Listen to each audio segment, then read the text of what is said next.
राष्ट्रवादी काँग्रेसबाबत निवडणूक आयोगाने दिलेल्या निर्णयानंतर मुंबईमध्ये एकाच वेळी दोन चित्र पाहायला मिळाली। एकीकडे अजित पवारांच्या देवगिरी बंगल्यावरती निर्णयानंतर नेत्यांची रीग लागलेली पाहायला मिळाली।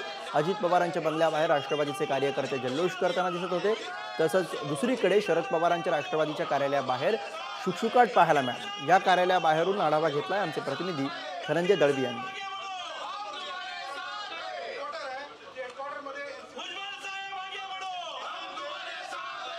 पक्ष आणि चिन्ह हा अजित पवार गटाकडे गेलेला असतानाच आपण जर पाहिलं तर राज्यभर राष्ट्रवादीच्या अजित पवार यांच्या गटाच्या कार्यालयाबाहेर उत्साहाचं आणि जल्लोषाचं वातावरण पाहायला मिळालं। तर दुसरीकडे आपण जर पाहिलं मुंबईतील शरद पवार यांच्या गटाच्या कार्यालयाबाहेर शुकशुकाट पाहायला मिळते। त्याचं कारण म्हणजे शरद पवार गटातील जे नेते मंडळी आहेत ते सध्या आपापल्या जिल्ह्यामध्ये आहेत किंवा बाहेर आहेत, तर त्यामुळे ते पक्ष कार्यालयात नाहीये। मात्र त्यामुळेच इथे शांतता असलेली पाहायला मिळते। त्या एकीकडे बैठका सुरू आहेत, उद्याची वेळ दिलेली आहे।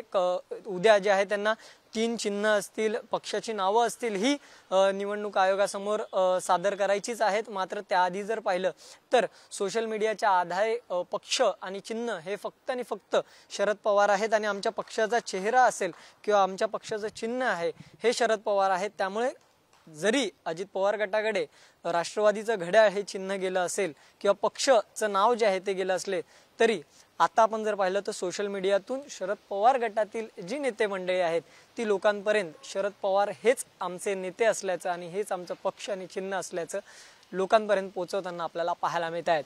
व्हिडिओ जर्नलिस्ट विकास खवळेसह धनंजय दळवी, पुढारी न्यूज, मुंबई।